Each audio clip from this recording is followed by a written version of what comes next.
एक खुफिया सच जो दुनिया से छुपाया गया।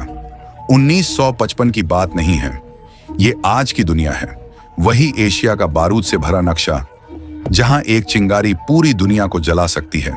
और इस कहानी की शुरुआत होती है पहलगाम, कश्मीर की घाटी में हुए उस हमले से जिसने सबको झकझोर दिया। ऑपरेशन ब्लैक स्नो, यही नाम था उस खुफिया मिशन का जो भारत की खुफिया एजेंसी रॉ ने पाकिस्तान की ओर से होने वाली संभावित घुसपैठ को रोकने के लिए शुरू किया था।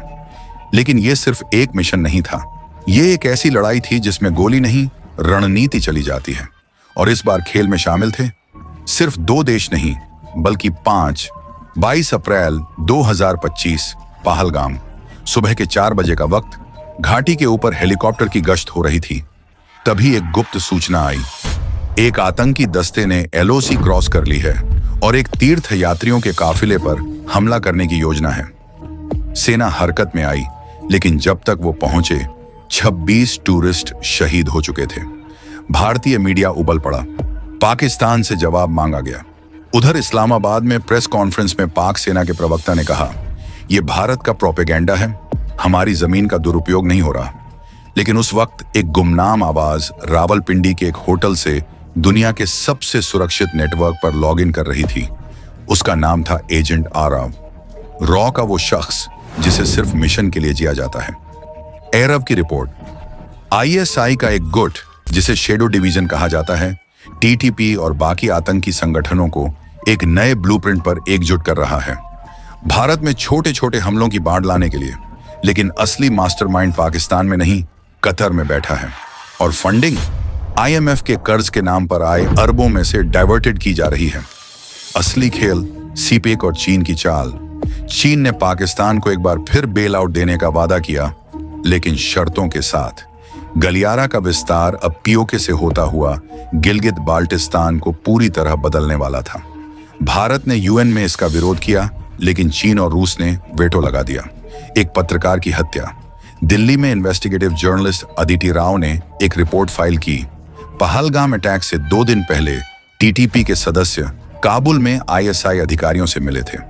3 दिन बाद उसकी कार में ब्लास्ट हुआ, CCTV फुटेज गायब और पुलिस की रिपोर्ट ब्रेक फेल। सच क्या था?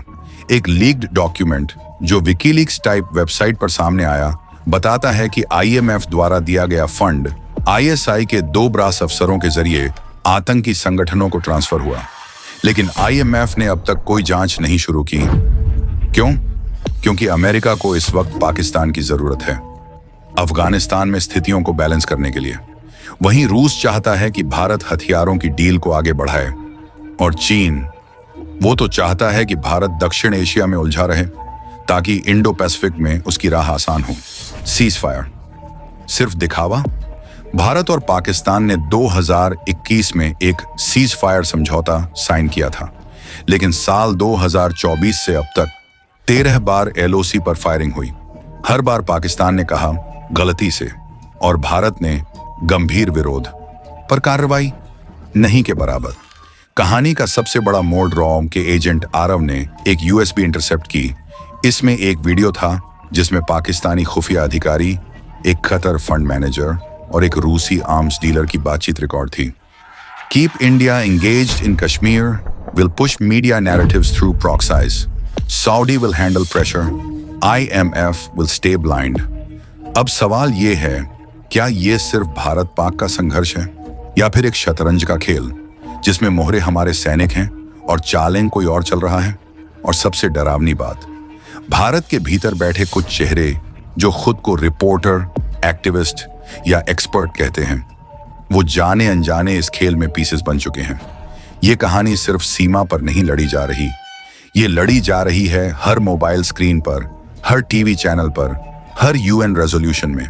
अगर ये कहानी आपको झकझोर गई हो तो याद रखिए, ये कोई थ्योरी नहीं, ये वो सच्चाई है जिसे हम देख तो रहे हैं पर समझ नहीं रहे। मैं हूं सौरभ, सौर एक्सप्लोर से, और ऐसी ही सच्ची लेकिन अनसुनी कहानियां लाता रहूंगा, क्योंकि सच्चाई हमेशा सबसे खतरनाक कहानी होती है।